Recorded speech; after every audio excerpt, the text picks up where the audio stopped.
அனைவருக்கும் வணக்கம். Welcome to peoples heroes academy. தமிழக அரசு தன்னுடைய 2025 பட்ஜெட்டில் ரூபாய்க்கான குறியீட்டுக்கு பதிலாக ரூ அப்படின்ற எழுத்தை பயன்படுத்தியிருக்காங்க.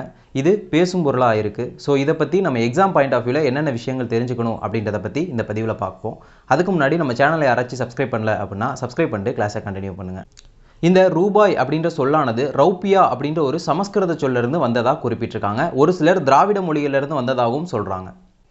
ரூபாய் நாணய முறையை இந்தியாவில் அறிமுகப்படுத்தினவர் முகலாய மன்னரான ஹுமாயூனை தோக்கடிச்சு நடுவில் கொஞ்ச காலம் ஆட்சி பண்ண ஷேர்ஷா சூர் அப்படின்ற ஒரு சூர் வம்சத்தை சேர்ந்த மன்னர் தான் அறிமுகப்படுத்தினார். ஆங்கிலேயர்கள் வந்த பிறகும் இந்த நாணய முறையை மாற்றாமல் அதையே கண்டினியூ பண்ணி கொண்டு போயிட்டு இருந்தாங்க. பிறகு மத்திய அரசு உலக நாடுகள் எல்லாமே தங்களுடைய நாணயத்துக்குன்னு ஒரு குறியீடு வச்சுருக்காங்க. இந்திய ரூபாய்க்கும் ஒரு குறியீடு வேணும்னு சொல்லி 2009 இந்த குறியீடு உருவாக்குவதற்கான ஒரு போட்டியை அறிவிச்சிருந்தாங்க. அந்த போட்டியில் பலர் கலந்துக்கிட்டு தங்களுடைய குறியீட்டை தாங்கள் வடிவமைத்த குறியீட்டை கொடுத்துருந்தாங்க.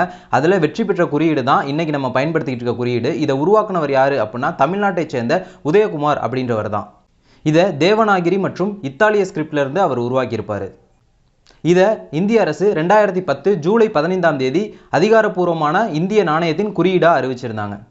இதுதான் எக்ஸாம் பாயிண்ட் ஆஃப் வியூவில் இந்த கரண்ட் அஃபேர்ஸ் பற்றி நம்ம தெரிந்து கொள்ள வேண்டிய விஷயங்கள். இந்த கிளாஸ் பிடிச்சிருக்கும்னு சொல்லி நம்புறேன். மறக்காமல் நம்ம சேனலை சப்ஸ்கிரைப் பண்ணிக்கோங்க. தொடர்ந்து நம்ம இதே போல் இன்னொரு வகுப்பில் சந்திப்போம். நன்றி, வணக்கம்.